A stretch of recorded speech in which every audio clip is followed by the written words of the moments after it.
Have you ever wondered how economists actually look at the world? Well, it turns out they have two very different lenses. One zooms way, way in, and the other zooms way, way out.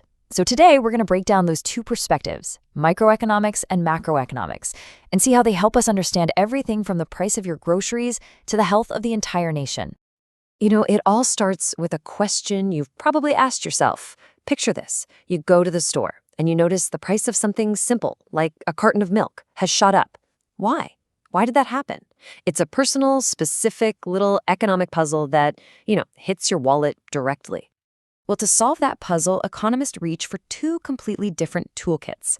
Each one comes at the problem from a totally unique angle, and when you put them together, you get a much, much clearer picture of what's really going on.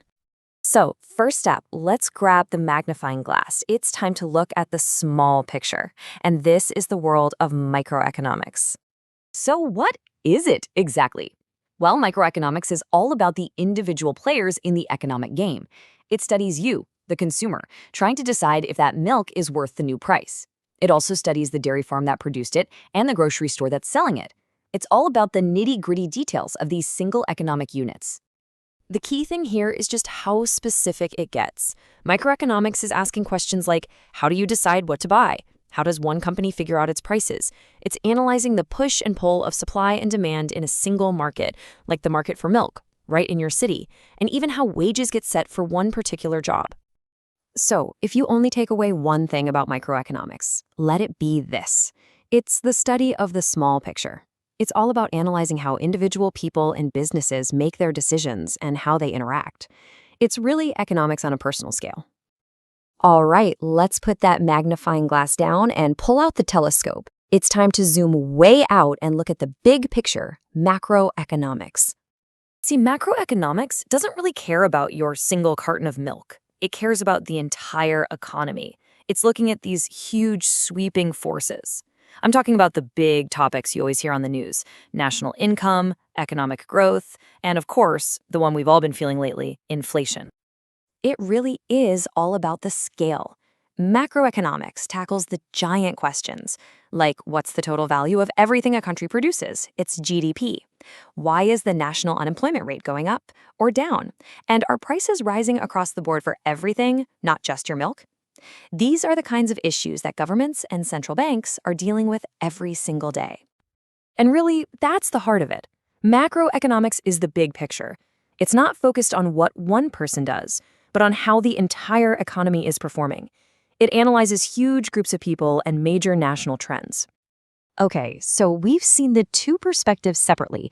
Now let's do the fun part and put them side by side for a direct comparison. Let's just walk through this. When we talk about meaning, it's individuals versus the whole economy. The scope? A single goods price versus national inflation. And even their goals are different. Micro is trying to figure out how to use resources efficiently on a small scale, while macro is aiming for stability and growth for the entire country. And that last example just makes it crystal clear.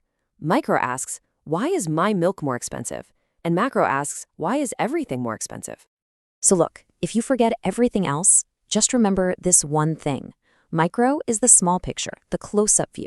Macro is the big picture, the wide-angle shot. It is, without a doubt, the most fundamental difference between them. But here's the crucial part, the big takeaway. This isn't about choosing one over the other. To really get what's going on with the economy, you absolutely need both. It's that classic analogy, right? And it's just perfect here.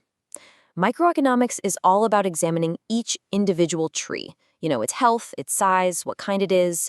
But macroeconomics steps way back to see the entire forest, its overall health, whether it's growing, and the climate that's affecting it all. And you need both because, well, the forest is literally made up of individual trees. All of those tiny microeconomic decisions, what you decide to buy, where you work, what a company makes, they all add up to create those big macroeconomic trends. Let's go back to our milk example. A micro-level problem, like a drought that hits dairy farms, makes the price of milk go up. But if similar problems happen in lots of different industries all at once, then all those individual price hikes create a huge macro-level problem, widespread inflation. You see? They're totally connected. So the next time you hear about the economy, just ask yourself, are we talking about the trees or are we talking about the forest? Thinking about your personal budget and the prices you pay, That's micro. Thinking about national interest rates and job reports, that's macro. So which picture are you using to make sense of your world right now? Something to think about.